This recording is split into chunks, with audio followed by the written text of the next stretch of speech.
کسی کو یہ نہیں معلوم ہے کہ ابراہیم عادل شاہ جو کہ راجہ ہے بیجاپور کا، اس نے ایک کتاب لکھی، کتاب نورس.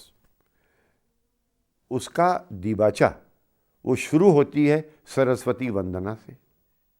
اب لوگ یہ بھول جاتے ہیں کہ کلچر اور مذہب دو الگ چیزیں ہیں، لیکن کلچر مذہب سے پیدا ہوتا ہے، مذہب کا کلچر پہ اثر ہوتا ہے، کلچر کا مذہب پہ اثر ہوتا ہے. تو ابراہیم عادل شاہ نے جب سرسوتی وندنا سے اپنی کتاب نورس کی ابتدا کی تو وہ ہندو نہیں ہو گیا تھا، وہ صرف یہ کہہ رہا تھا کہ یہ کلچر مجھے بڑا اچھا لگتا ہے. وہ کلچرل ڈائمنشن کی طرف جا رہا تھا. نماز 5 وقت کی پڑھتا تھا وہ.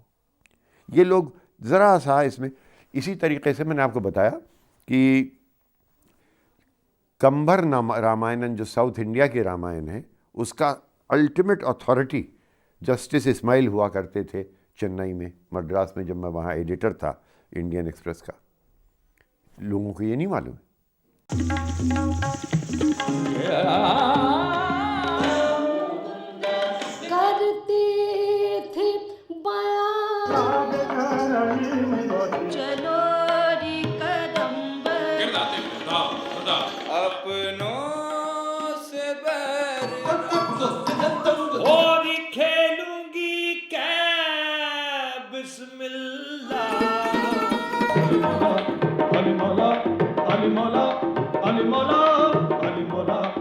ہندوستانی تہذیب اتنی قدیم ہے، اتنی پرانی ہے، جس میں ہزاروں سال سے یہ شروع ہوئی. یعنی مسیح سے بہت پہلے، ہزاروں سال پہلے سے شروع ہوتی ہے اور آج تک چل رہی ہے. مختلف رنگ اس نے اختیار کیے، جیسا کہ عنوان سے بات کہی گئی ہے، ہزار رنگ بھرے اس ایک سبو کی گردش میں. تو اس تہذیب کی گردش میں ہزاروں رنگ بھرے ہیں. ہم کس رنگ کا ذکر کر سکتے ہیں اس چھوٹی سی محفل میں، اس چھوٹی سی ملاقات میں، اس چھوٹے سے پروگرام میں؟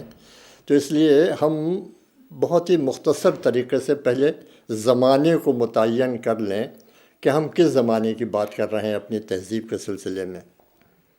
تو اس سلسلے میں میرا خیال یہ ہے کہ ہم بجائے اس کے کہ موہنجودڑو اور ہڑپا سے شروع کریں تو بہت لمبی بات ہو جائے گی. ظاہر ہے کہ ہم موہنجودڑو ہڑپا سے گریز نہیں کر سکتے ہیں، اس لیے کہ وہ ہماری تہذیب کا لازمی جزو ہیں، وہیں سے ہم شروع وہیں سے کرتے ہیں.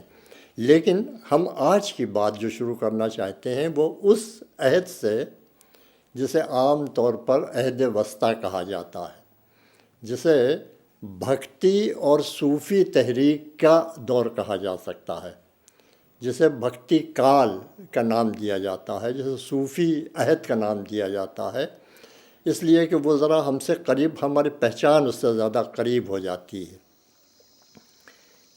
دوسری بات، ہماری تہذیبیں پرانے زمانے کی تہذیبوں سے لے کے آج تک اس کی ایک پہچان یہ رہی ہے کہ یہ، اور صرف ہندوستان نہیں، دنیا کے ہر زبان میں، ہر تہذیب، ہر بڑی تہذیب دریاؤں کے کنارے اس نے جنم لیا.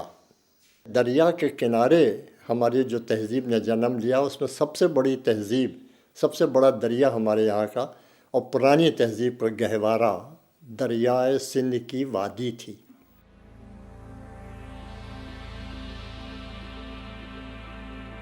جس طرف بھی چل پڑے ہم آبلا پایان شوق، خار سے گل اور گل سے گلستاں بنتا گیا. سفر تو دلچسپ اسی وقت ہوتا ہے جب کوئی ہم سفر بھی ہو. تو آئیے ہم اور آپ سفر پر نکلیں جو دلچسپ بھی ہو اور سبق آموز بھی. اس سفر میں ایک جادو نگری بھی ملے گی جہاں مندر بھی ہیں اور مسجدیں بھی، لیکن دونوں لڑتے جھگڑتے نہیں.